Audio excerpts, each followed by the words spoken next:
Now I'd like to turn over to the podium, the floor to my distinguished colleague from Alabama, Senator Sessions.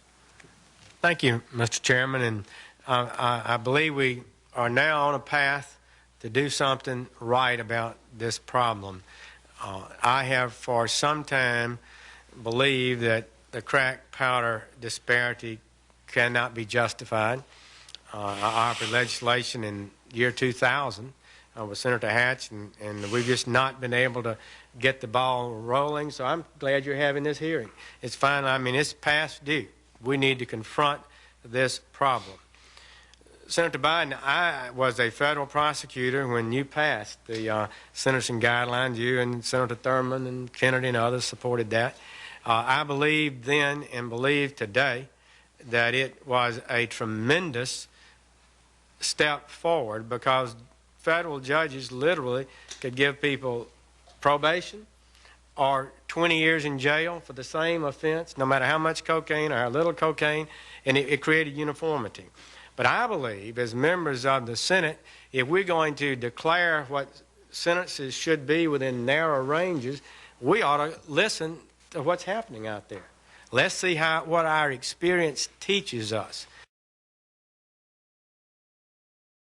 Does it teach us that the level of sentencing that we have done is perfect, or should it be adjusted?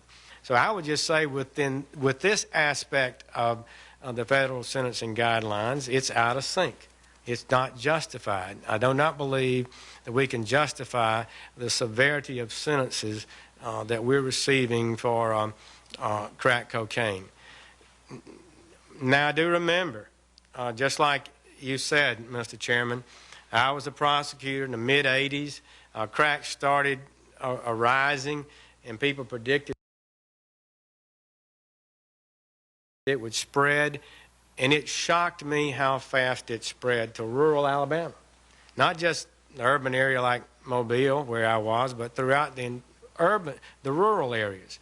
People were using crack, and it changed. The gangs did form. There was a great deal of violence, and we utilized that to prosecute gangs. I noticed it was surprising to me how many of the people that were convicted had charges for murder and armed robbery and other kind of charges. They tended to be violent gangs.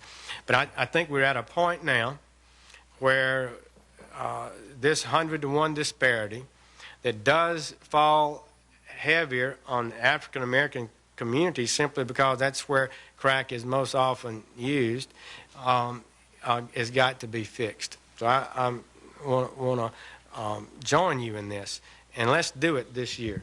Let's get it done. Great senators. Hi, Chuck.